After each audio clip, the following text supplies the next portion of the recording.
Welcome back, everyone. Well, one thing's for sure. If there's any county in New York State that's constantly moving, constantly on the go, constantly growing, it's Warren County.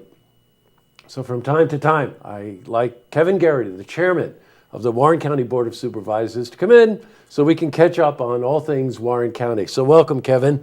Thanks for having me, Jesse. It's great to have you back again. You're becoming a regular now. Yeah, you know that. We've had a couple interviews, yeah. Yeah, we certainly have. Lots of things going on. Last couple of weeks, one thing that we've been concentrating on is the issue of police consolidation between the city of Glens Falls and the Warren County Sheriff's Department. Give us an update on that. Well, we've had two proposals sent to us from the mayor of the city of Glens Falls, financial proposals that we looked at as a county board of supervisors, and we didn't feel that the proposals that the mayor put forth were complete, and there was enough information in those proposals for the county to move forward. So I sent him back a letter last week asking that he look into the civil service implications, legacy costs going forward, equipment costs that would have to be shared by the county and the city, and apply for funds to do another study to look at police consolidation a little bit further. We did a DCJS, which is Division of Criminal Justice study, that strictly took the staffing levels needed to police the city, and they came up with a number in 2013. So as you can see, there's been a gap from 2013 to 2015, 2016, where nothing has been done on the proposal. Some of my colleagues felt that it was going to be a cost shift where it potentially could lower the tax rate in the city of Glens Falls, and it would shift to a higher tax rate in the county of Warren. So that was a concern of some of my colleagues.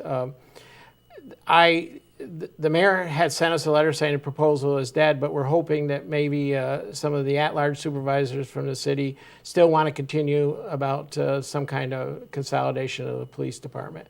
Obviously, the PBA has told us they oppose it, and we understand that. One thing we haven't heard a lot from is from the citizens of the city of Glens Falls or the Common Council members directly. So, we'd like to hear from them if they want to proceed. If they don't want to proceed, then we'll leave it at that. Well, you're covering quite a few issues, and we've covered each one of these, and people talk to me about every one of them. It did come down to a question of cost at one point.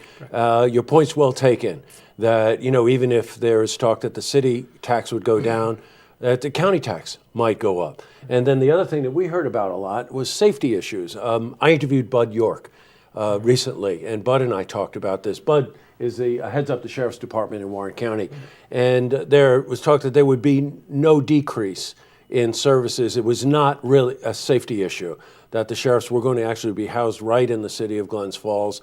So, there was access to the police department and their services.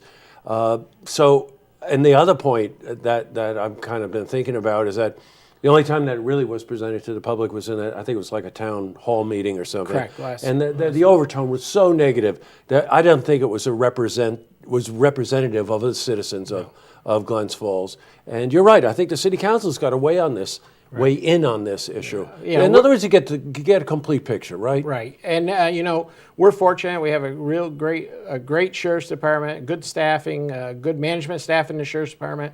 So from that aspect, I think that having the sheriff's department take over the policing, I don't think they would see a big difference. But there again, this is totally up to the citizens of the city of Glens Falls, and they really haven't come out and said that they wanted to do this. Yeah, that's true.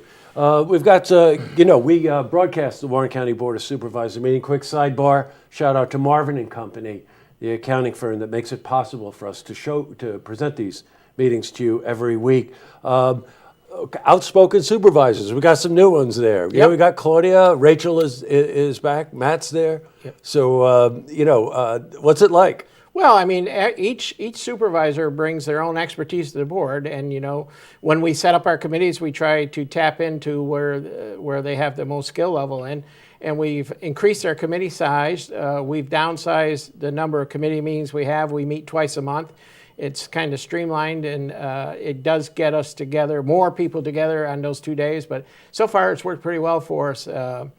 I'm pleased with it. You know, we hit a few bumps in the road. When you have 8 or 10 committees in one day, it can get tiring at the end of the day, but it also can work to our advantage because then they won't talk so much. Well, does the phrase herding cats mean anything to you? We do have to keep them in line. And one thing that we haven't been successful at doing is having a night meeting yet. I tried to propose a night meeting at the last county board meeting in February.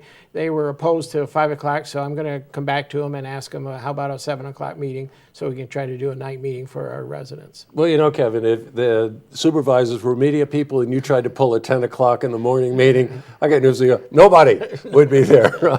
Just so you understand what we're talking about here, the Warren County Board of Supervisors meeting is 10 o'clock the third Friday of every month. That's correct. So you're trying to move that into maybe a 7 p.m. For once, you know, Yeah. maybe a quarterly meeting like that to change it up. Yeah, change it up a bit. Yep. I've got you. I think, again, just to the point, the supervisors are very passionate. I really enjoy watching the meetings.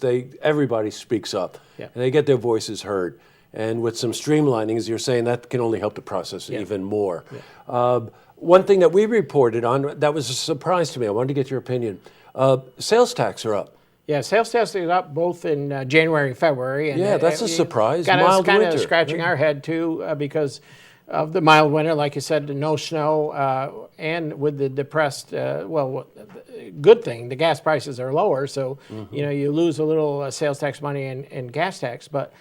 We're pleasantly surprised that for both months the sales tax numbers are up, so we're hoping to have a good summer season, and that trend will continue to move upward. Boy, you know, again, it just speaks to the growth of Warren County. Yeah. But I was surprised with this winter that we've had that the sales tax numbers It were is up. kind of puzzling.